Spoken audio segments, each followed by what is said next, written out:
Hi guys, मी आज तुम्हाला शेवग्याच्या शेंगा ज्या आहेत ना, त्या शेवग्याच्या शेंगाला फक्त हळद आणि मीठ लावून थोडंसं तव्यावर तेल टाकून कसं वाफवून घ्यावं ते सांगते. आणि ते वाफवून घेतलेल्या शेवग्याच्या शेंगा लहान मुलं अगदी आवडीने खातात. एकतर तिखट पण लागत नसते, फक्त हळद मिठाची चव असते खूप, आणि खूप छान लागते, टेस्टी. मग आता मी याला सर्वप्रथम हळद आणि थोडंसं मीठ, हे बघा, आणि थोडंसं पाणी घेऊ शकता किंवा तेलही घेऊ शकता, जसं आपण याला की मॅरिनेट करून घ्यायचं आणि बराच वेळ ठेवायचं, याला मॅरिनेट होऊ द्यायचं.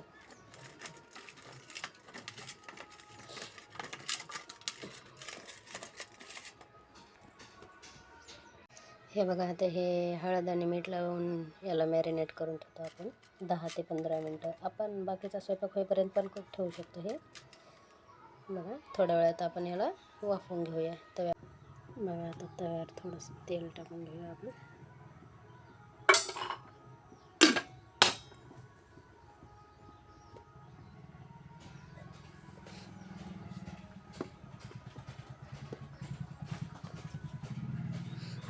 आणि तेल टाकल्यावर ह्या शेंगा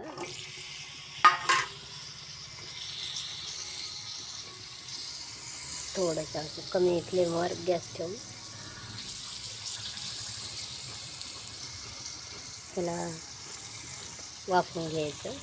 शक्यतो नाही झाकलं तरी चालते, झाकल्यामुळं काय होते, उकडल्या जातात. आणि असं असं अधूनमधून परतून घ्यायचं, मग छान अशा लागतात.